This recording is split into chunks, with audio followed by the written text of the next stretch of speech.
Mga paraan o strategy para makagawa ng regular posting.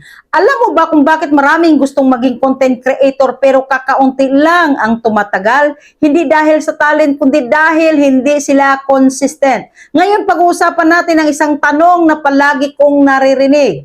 Paano ba makagawa ng regular posting kahit busy, walang ideas o tinatamad? Kung isa ka sa nahirapan maging consistent, tapusin mo ito hanggang dulo dahil bibigyan kita ng simple pero effective na strategy. Number 1, strategy, huwag mag-isip araw-araw. Ang pinakamalaking pagkakamali ng creators ay araw-araw nag-iisip ng content.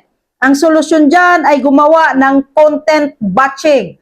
Maglaan ka ng isang araw sa isang linggo. Gumawa ng 5 to 10 content ideas.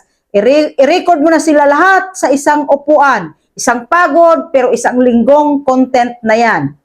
Strategy number 2, gumamit ng content formula. Hindi mo kailangan maging creative araw-araw. Gamitin mo itong simple formula na ito. Problem, experience mo, lesson mo, call to action. Halimbawa, dati mahirap ako sa views. Ginawa ko to dahil dito ko natutunan ang mga bagay. Kung ikaw din, subukan mo ito, baka makarelate ka. Paulit-ulit mo lang yan gamitin, hindi mauubos ang content mo. Strategy number 3, i-document, huwag i-perfect. Hindi kailangan perfect ang content, kailangan totoo at relatable. Habang naglalakad, habang nagkakape, habang may inisip na problema, habang may natutunang aral, pwede mong i-content. I-record mo agad, mas gusto ng tao ang totoo kaysa perfecto. Strategy number 4, magtakda ng posting schedule. Pinaka-importante ito. So, consistency ay hindi araw-araw. Ang consistency ay may sistema. Halimbawa, Monday, motivation ang topic mo. Wednesday, tips naman. Friday, real talk. Kahit 3 times a week lang, basta tuloy-tuloy. Mas malakas yan kaysa araw-araw tapos mawawala.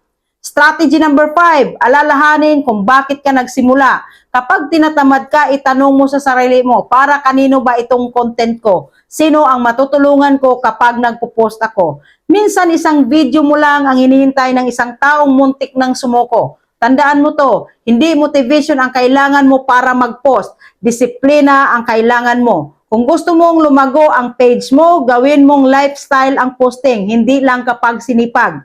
Kung may natutunan ka, paki-like, share at follow mo to. Kita-kits sa next content or video ko.